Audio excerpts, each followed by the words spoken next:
Namaste students, welcome to all of you.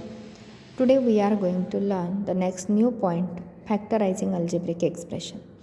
तर विद्यार्थी मित्रांनो, आज आपण अल्जेब्रिक एक्सप्रेशनचे फॅक्टर्स कसे पाडायचे ते शिकणार आहोत. त्यापूर्वी तुम्हाला इथे काही लिहिलेलं दिसते पहा. We have learn to factorise whole numbers. Now let us learn to factorise algebraic expressions. First let us factorise a monomial. एखाद्या अल्जेब्रिक एक्सप्रेशनचे फॅक्टर्स पाडण्याआधी आपण आधी फॅक्टरायझेशन म्हणजे काय ते आधी बघू.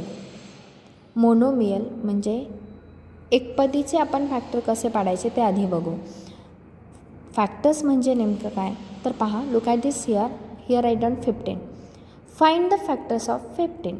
जर 15 या संख्येचे आपल्याला अवयव, फॅक्टर्स म्हणजे काय, अवयव पाडणे म्हणजे काय तर ती संख्या काय करणे, write the given number in multiplication form.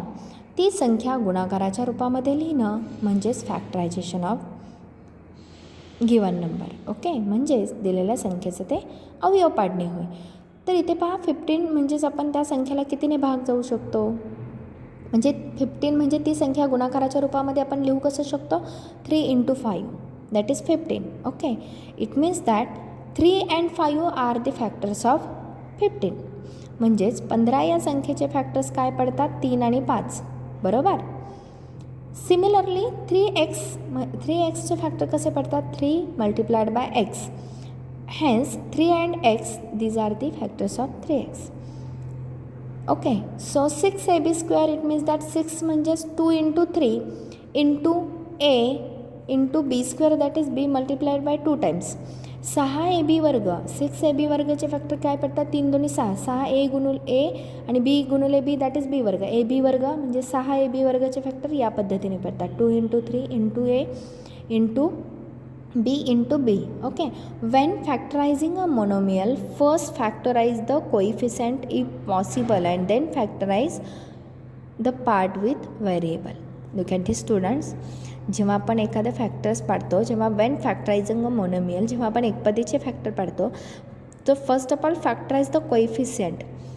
प्रथम आपण सहगुणकांचे फॅक्टर आपल्याला पाडायचे, त्यांनी possible then the factorise with the part with variable. नंतर आपण व्हेरिएबलचे फॅक्टर्स पाडायचे आहेत. आधी सहगुणक संख्या आहे, for example 6ab².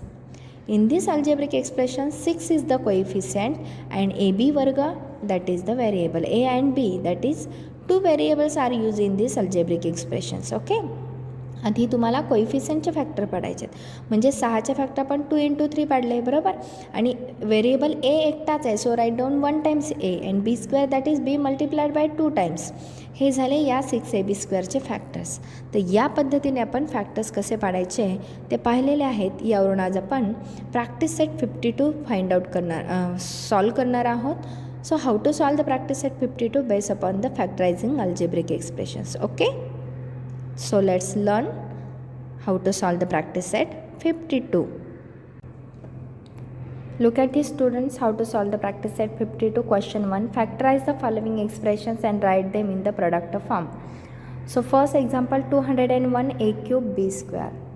Look at this. So how to solve this question 1, 201a³ b². या अल्जेब्रिक एक्सप्रेशनचे आपल्याला काय करायचे आहेत, फॅक्टर्स पाडायचे आहेत. सो कसे पाडायचे पहा. First of all to find the factors of coefficient. In this expression 201 is the coefficient. Okay, so 201चे आपल्याला फॅक्टर आधी पाडून घ्यायचे. 201 त्याचे फॅक्टर्स काय पडतात, 2 आणि 3 या तिघांचे ॲडिशन करा. 201ला आपल्याला कशाने भाग जाऊ शकतो, जेव्हा दिलेल्या नंबरमधील आपण अंकांची बेरीज केली तर ती 3च्या पटीत असेल तर तिला काय 3ची डिव्हिजिबल टेस्ट सांगते. 2 + 0 that is 2, 2 + 1 that is 3. 3 means याला 3ने भाग जाऊ शकतो. 3 संख 18, 2 3 7 21 म्हणजे 67 × 3, 3 × 67 यांचा गुणाकार केला, मल्टिप्लिकेशन केले तर 200 येतं. बरोबर. देन 3 × 67. आता कशाच्या टेबलमध्ये आहे, 67 हा कसली नंबर आहे, प्राईम नंबर आहे.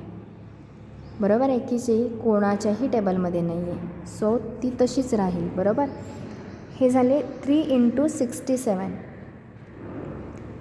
याचे फॅक्टर फक्त 3 × 67 इतकेच पडतात. आता आपल्याला व्हेरिएबलचे फॅक्टर्स पाडायचे आहेत, बरोबर आहे. म्हणजे आता आपल्याला कळलेलं आहे की 201चे फॅक्टर्स एवढे पडतात. म्हणून आपण लिहून घ्या 201 a³ b² फॅक्टर पाडण्यासाठी 201चे फॅक्टर्स किती पडलेले आहेत, 3 × 67. ओके.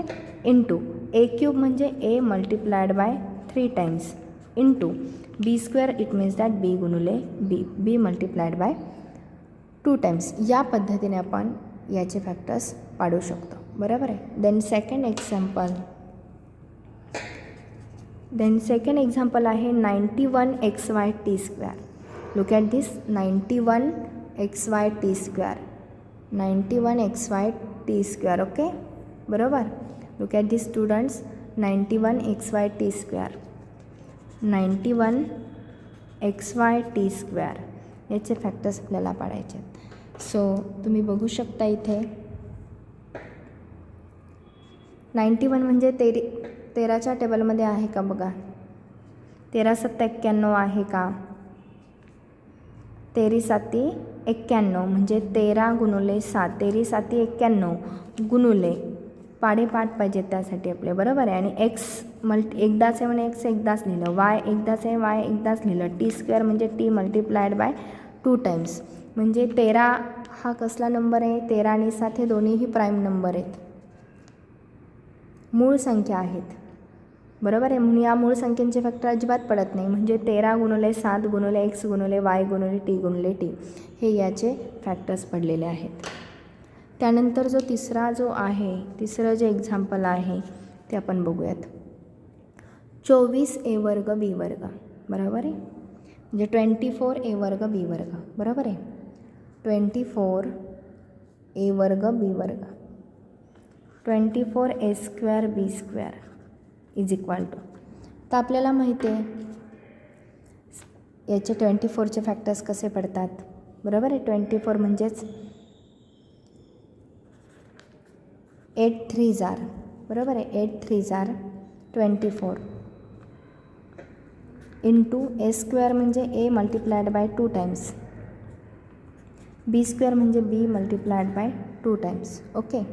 बट पुन्हा 8चे फॅक्टर्स पडतात. पहा इथे पुन्हा 8चे फॅक्टर्स पडतात.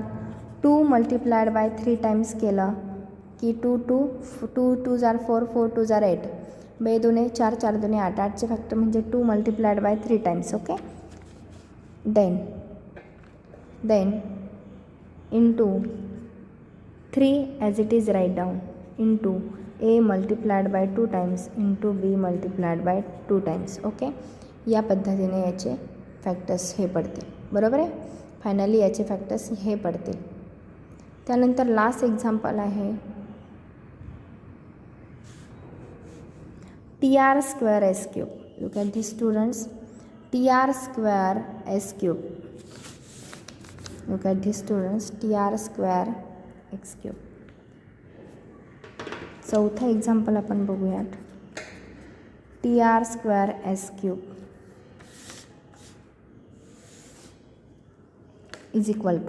आता इथे आपल्याला काय करावं लागणार आहे. tr² s³ म्हणजे t multiplied by 1 times, r multiplied by 2 times into s multiplied by 3 times. Do you understand student how to solve this practice set 52 based upon factorising algebraic expressions. या पद्धतीने आपण काय केलेलं आहे, हे एक्झाम्पल आपण solve केलेले आहेत की ज्याच्यामध्ये हे 4 एक्झाम्पल आपण सोडवून दिलेले आहेत, बरोबर. की ते कसे सोडवायचे. फॅक्टरायझिंग म्हणजे काय नेमकं, तर फॅक्टरायझिंग म्हणजेच की दिलेल्या संख्येचे काय करायच्यात आपल्याला दिलेली संख्या ही तिच्या गुणाकाराच्या रूपामध्ये लिहिणं म्हणजेच फॅक्टर पाडणे होय, अवयव पाडणे आपण असं त्याला म्हणतो.